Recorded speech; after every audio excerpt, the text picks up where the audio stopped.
40% of the wars and armed conflicts in the world right now are happening on one continent, Africa.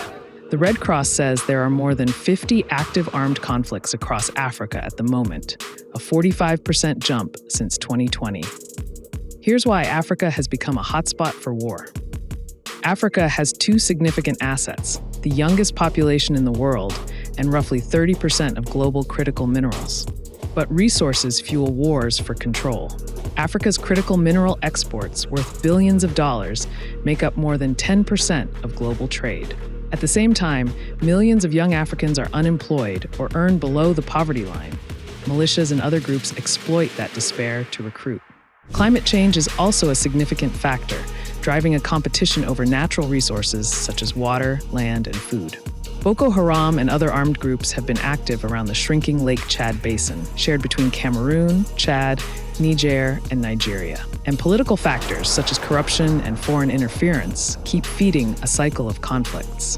All the fighting has forced more than 45 million people from their homes, more than 1/3 of all displaced people in the world. Sudan is now the world's largest displacement crisis. Over 14 million people had to leave their homes. That's 1 in 3 Sudanese. The M23 rebel group has reignited a war in the mineral-rich east of the Democratic Republic of the Congo.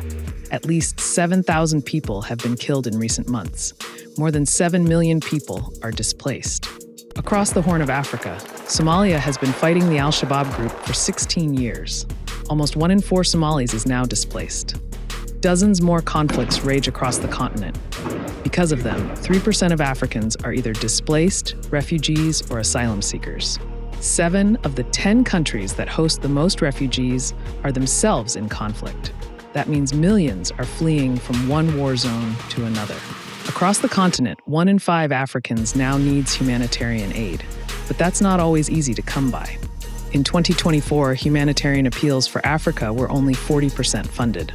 The Trump administration has cut aid, and European donors also reduced their contributions. At a time when Africa is facing urgent challenges, much of the world is looking away.